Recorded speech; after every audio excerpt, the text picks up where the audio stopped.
So Women Unlimited as an organization seeks to provide emergency psychosocial support to survivors of gender-based violence during this period. Hello, and welcome to Lens Tangents, brand new series, women-led NGO interview series.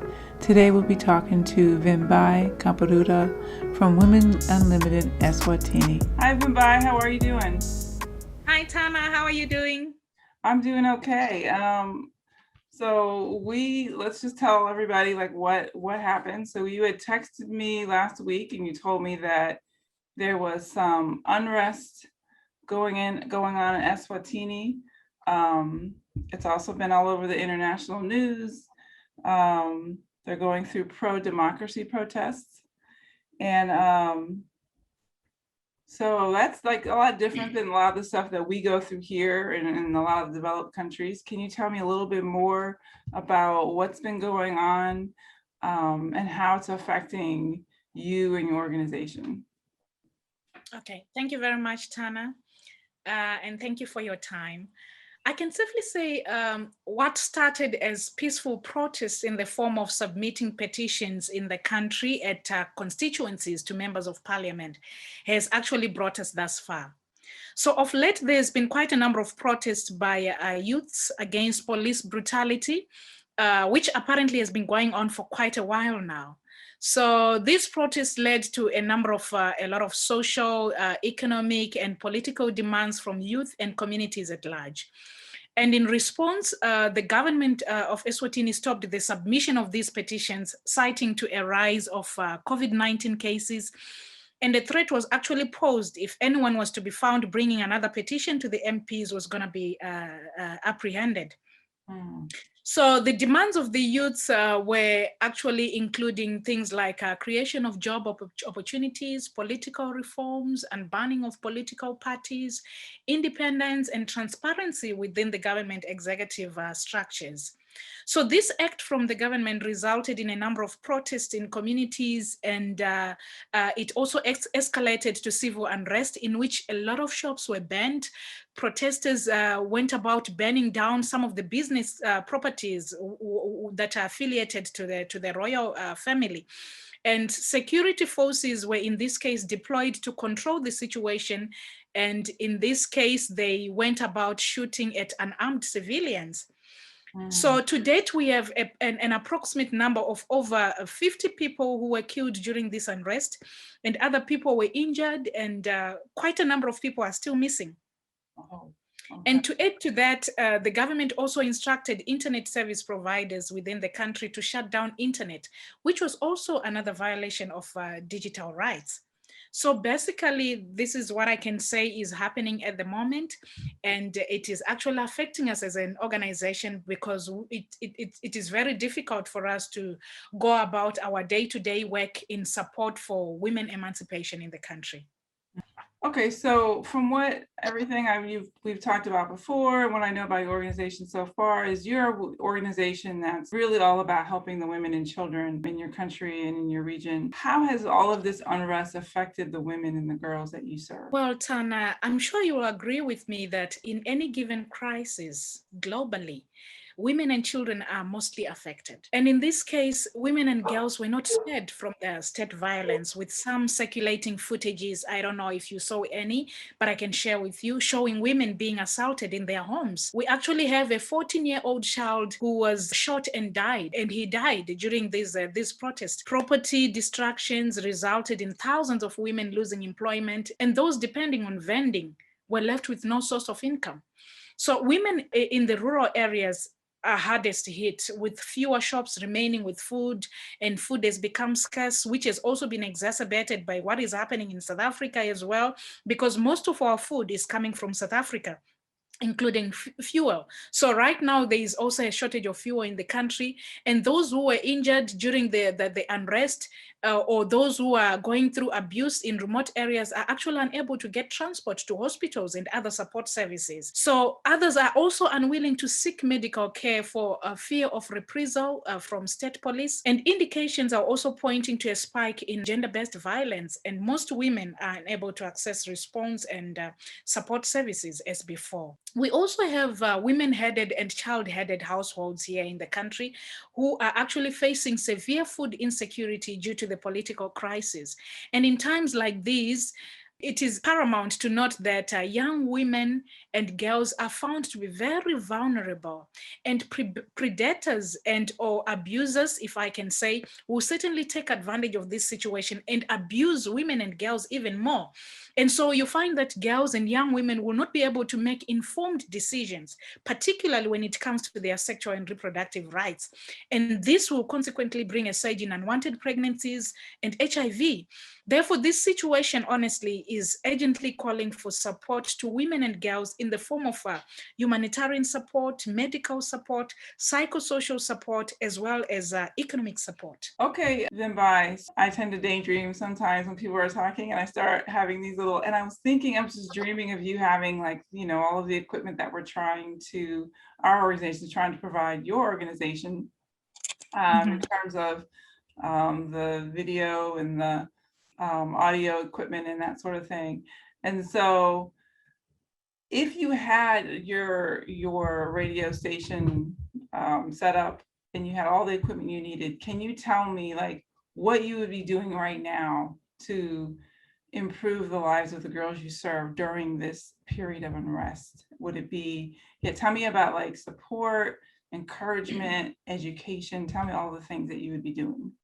To be honest with you, right now is the right time to actually start to reach out there and bring in women who can actually sit on the table and bring their concerns so that they can be accounted for. Because many a times you find that when it comes to issues of politics, women are usually left behind. When it comes to issues that need decision making, women are usually sidelined. So this is the time when we need women to come to the table, bring their concerns, voice out what they need so that it can be accounted for. And so the talk show that you're going to be doing, how are you going to broadcast that? Actually, we want it to be broadcasted on all platforms of media, from social media to radio and television as well. That's what I was hoping, because you were saying, you know, during the unrest, you know, the women don't have access to hospitals and have less access probably to the, you told me last week the internet was off. They turned the internet off. And yes, that's something it was. I know that I've heard from friends in Uganda that they turn the internet there off sometimes too during political unrest. And that's just something that doesn't happen here, and it wouldn't be acceptable here. That's just something that would never happen in this country, that people wouldn't have it. I mean, you know, you are blessed. So, yeah. And so I feel like, you know, that's so important. Like some of the things that just seem maybe so normal to you, I'm like, oh my gosh, you know, well, now I'm getting a little more used to hearing about it. But in the very first time this year that a woman in Uganda told me that her internet was down because of the elections were happening, I was like, oh my God, like these are the things that people in developed countries just don't think about, you know, like we don't have to ever think about, you know. A bad day for me was the other night. Our internet goes down, and my internet was down the other night for like an hour, maybe a little bit over an hour. And I just was like, well, what am I gonna do? Like, you know, but that's only an hour, you know? So to know that, you know, your talk show equipment and would be able to be a lifeline for these women when there is the government turns, you know, you have more control. They have less control over you if you have these supplies and these equipment. And I think that's so important, you know, for people to know. Yes, yes. And what we have actually thought through is that we will actually have links in line with what we would have discussed and send them through messages or even WhatsApp. So suppose there is no internet, we can actually use messaging. So definitely the information and the awareness and education will certainly reach the intended beneficiaries. My next question is, do you feel that women really have the opportunity to sit in dialogue at the table? The reality is that many a times women are hardly included in issues of leadership or change. And recently the SADC Troika team visited the country on a peace mission. And I can safely say a lot of concerned stakeholders were not involved in these meetings. So this left the youth and many civil organizations, civil society organizations, including Women Unlimited Eswatini, dissatisfied.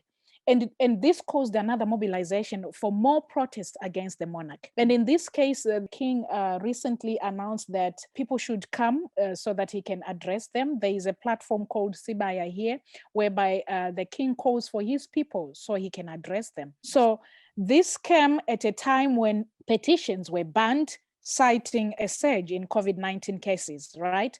But then the king himself called on people to come so that he could address them. So a lot of people were saying, we cannot go to this Sibaya. And of all the years, it happened yesterday. I think there were more or less than 1,000 people at Sibaya. Yet previously, people used to throng that area. A lot of people used to throng that area just to hear the king say something. But this time around, the king found himself with just a few people during this period. And a lot of people said they want to go to a silent march, which was organized by other civil society organizations.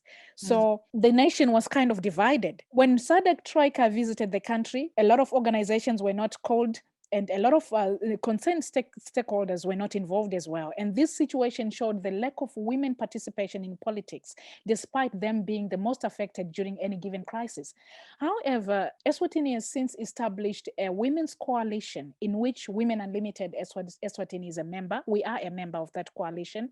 And the mission of this coalition is to amplify women's voices by making sure that women are represented in political and decision-making platforms and advocate for the inclusion of women's issues at all levels. Next question is, so as an organization, what have you done or what needs to be done to ensure that the rights of women are not violated and that they are protected during these times? We are currently receiving a lot of cases of women and girls having been abused under this period, these circumstances. And we have a lot of women who are calling in at our offices, seeking for food, seeking for medical support, because they are also scared to just go to the hospitals in case they will be apprehended.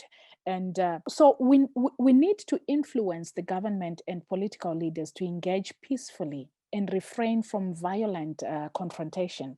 We also want to initiate an intervention which will create a safer environment for women and girls in Eswatini. So Women Unlimited as an organization seeks to provide emergency psychosocial support to survivors of gender-based violence during this period and state-sponsored violence during this political crisis, and also to conduct an advocacy and awareness on gender-based violence and state violence against women. So in this case, our advocacy efforts will target government leaders for dialogue on resolution of the current conflict and also protection of women and children from state violence and abuse. And also there is need for us to have education and awareness on sexual and reproductive health rights and violence, which seeks to empower women on their sexual and civic rights, which are usually violated during crises, as women are known to be the most vulnerable in any given crisis, like I said earlier. So education and awareness will target hotspots, which will be identified through our existing structures as an organization, and also through this coalition, which is already collecting data around all the communities of Eswatini. So we will be feeding into each other with information and see how we can work this out. So Women Unlimited will also provide psychosocial support to women survivors of violence during the outreach campaigns, and also set up a new online counseling service to those who cannot reach our offices. Okay, Vimbai, what do you think the Eswatini government should do in order to bring some peace and equality in the country right now? I think it is important that as the peace and reconciliation discussions are ongoing at the moment, for women to be fully represented and ensure their preferences and rights are taken into account. So conflict and political crisis must not be used to perpetuate violence against women and suppression of their rights. The reality of the issue here is that this is a political situation and it needs a political solution, not for the uniformed people to come and suppress women's rights. So I think the government should call for a peaceful dialogue and also give an ear to the stakeholders and its people as to what is it that the people want, and see how it can resolve that peacefully. During this, have you been able to help anybody directly?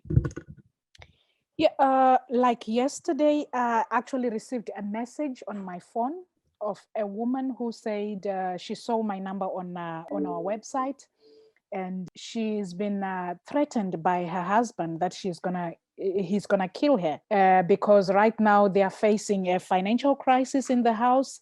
There is a lot of antagonizing in the house. They are not really getting on very well. So she was asking for some kind of psychosocial support in terms of counseling because she's being traumatized almost every day, including the children.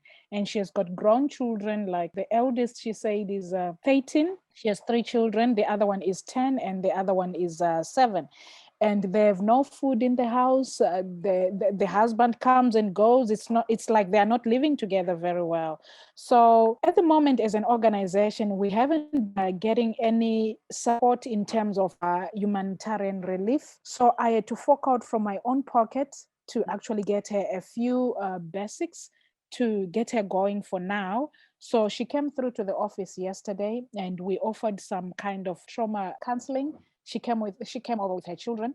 We offered trauma counseling to the children and also to her, and we gave her just a small food parcel to get her going until we get something from our prospective donors, if there are going to be any at a time like this, because this is the support that we really need at the moment. Because when this crisis hit, it left a lot of women with no sources of income, and those business structures that were destroyed actually rendered them jobless.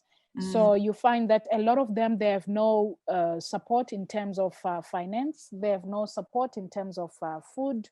They have no support in terms of medical support itself. So there's a lot that is needed on the ground for us to be able to support these women and children, because they are very much affected. Do you have a pantry that you would like to have full for like when, because like where I work, we also help people who are homeless or who can't afford food. And so there's like very common in our community to have either churches or just organizations that have, and most counties in our country have a pantry of food. What do they call it? A food bank. They call it food banks here.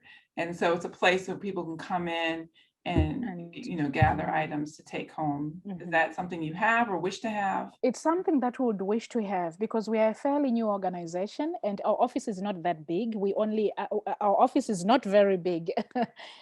So for starters, we can actually use our office as a pantry, like you're saying, to just put what we can get from well wishers. But at the moment, there is no even one well wisher who has come through, because I think this actually affected almost everybody, and it looks like everybody needs help. And also, one thing to keep in mind, probably here and in Eswatini, is that people of lower income are probably always going to be way more affected, because there's less money saved up for an emergency, less resources, when I've noticed working with the people in poverty and homeless people is that very often their families are also poor. So, where I might could ask a family member for help, and by no means do I come from a wealthy family, but like, even just when you're in a middle class family, it's so much easier, when you do have an emergency or a crisis, to like say, hey, can you help out? And then all the family members can all pitch in a little bit. But so it really has affected in some ways, everybody. I think I can even talk about myself. It has also affected me and the organization that I'm leading, because like I told you, we don't get any salaries because there is no donor who is there to support us for now as a new organization with salaries. So I work with a lot of volunteers and we give them some sort of stipends at the end of every month.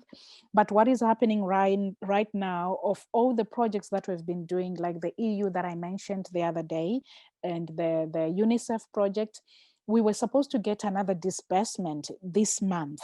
But because of this unrest, we haven't gotten anything from them. And this is going to affect our monthly stipends that we give to our volunteers.